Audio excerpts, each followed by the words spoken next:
So Cecilia Cass is the main character, and I wanted someone who was a strong woman, very talented, capable person, had been a promising architecture student.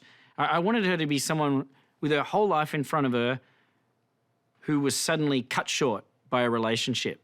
By getting into the wrong relationship, her whole life was put on pause.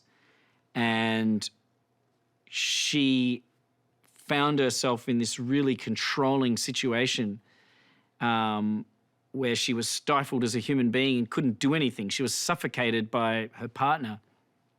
And so she escapes from that situation, and I wanted her to find her strength throughout the movie. You know, it's always interesting to me in a movie when somebody who appears to be a bit frail or a bit weak compared to the forces against them finds the strength, like finds those reserves of strength. I mean, it's a classic movie story, a classic story in general. And that was what interested me about her character, was seeing somebody who didn't really believe in themselves or have confidence in themselves get stronger. I think that this is someone who's very controlling and who is always used to getting what they want and dictating the terms of what they want. And I think for Adrian, it just kills him that Cecilia would leave him, that someone would defy him in that way. And he has this really strong pathological need to control her. And so that's definitely what's driving him throughout the film. This character called James, played by Aldous Hodge, who is someone she's living with. She feels like she's imposing on him just by crashing on his couch. And she tries to take care of James's daughter, Sydney, who's played by Storm Reid. And it was like another family for her. And they're kind of a point of good in the movie, you know. And it was really important to have that other perspective on what she was going through.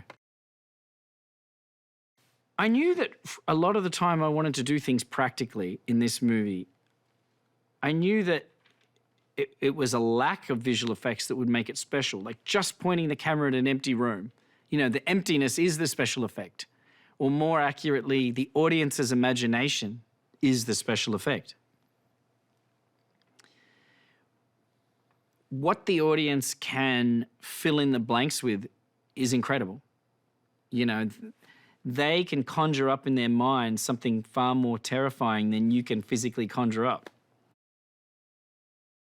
I just thought it would look unique to see a fight scene between two people, only one of those people is invisible. And I just felt like I hadn't seen that too often, and it was exciting. So it was a real combination of practical effects with Lizzie in a harness being dragged around the kitchen. Then we have someone in a green suit that has to be painted out later. Then we have this motion control camera. Then we have practical stunts like tables flying on, and it was almost a mixture of all the different elements of filmmaking, all to achieve this one effect.